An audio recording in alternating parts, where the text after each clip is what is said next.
Welcome back. For those who are just joining us, thank you for coming as well.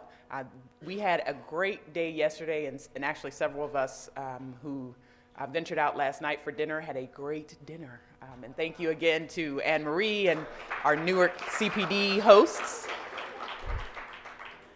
This morning, we will go through the agenda just briefly so that our teams can stay on time and present information to you, not only that's timely, but that's accurate. One of the things I'll highlight is the action plan development is the session we're going to start with first. And this is critical, and not to put any pressure on my team on the stage, but for those who are developing and are having their action plans out for public comment and gearing them up for submission to HUD, I note that you should pay some serious attention to what will be covered here. I will highlight in the action plan, we have a guide that's posted on the CDBG Disaster Recovery website that we believe walks through all the musts and the shoulds as much as we can.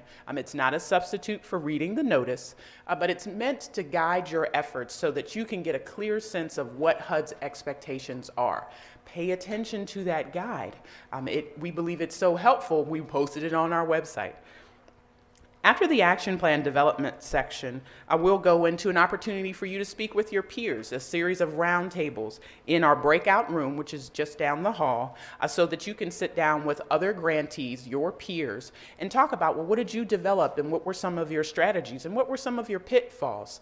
And this whole notion of amending action plans and the process and the key area of citizen participation. You will never see as many comments as you'll see in disaster recovery. Get ready. Understand that you are under tremendous scrutiny, and it's key for you to not only do your very best, but to realize that, yes, the media and the public, certainly they're watching, but to be able to tell your story as well. And that's the tip. I almost forgot. My tip for the morning, if you haven't already contacted your public affairs staff, you need to do that today so that they are in lockstep with you in understanding what has been accomplished so far. What are the key parameters of the programs that you will offer? If you give them that material, they're able to respond quickly to those who may criticize your program, even if it's that one case, that one little old lady who swears that you did not give her assistance and she should have. That's not your entire program, but only you can tell the story that you assisted the other 350 people. Make sure that public affairs has those key points about what's going on so that they can help get the message out, the positive message of what you're doing.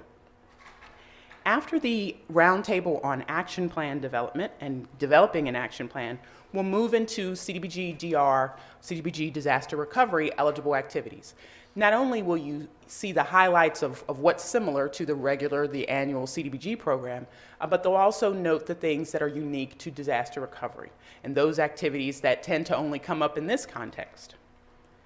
This afternoon, we're pretty excited, and I want to note the time frames that we've allotted to a series of roundtables, and these are concurrent, so there'll be a host of tables where we're hosting different topics, housing or housing development, rehab, infrastructure, each of those, and then subcategories. Pop into the tables. If you're here with a group from your locality, split up. There'll be the same message, so if you miss it the first time, go to the table the next time. But this is an opportunity, again, to speak with peers. They'll have a series of point messages to share, but more so an opportunity for you to ask questions, things that you need to know or that you're curious about in the development of your programs and activities. We'll round out the afternoon with environmental compliance. Our partners in the Office of Environment and Energy, many of you have come to know on a first name basis. And so we've asked them to join us today. Thank you, Teresa, for joining us. Going to go over key environmental compliance issues. Certainly you all have had experience with CDBG and environmental compliance, and Teresa will cover a good portion of that, but also some of the things that need to be taken into consideration regarding timing and compliance with particularly all of the authorities in Part 58. This is where you definitely want to be mindful of noise and all of those other things that somehow fall into the background in your day-to-day disaster recovery or your day-to-day CDBG programs. With that, I will turn it over to my team this morning for action plan development, Donna Rochford and Grace Sines.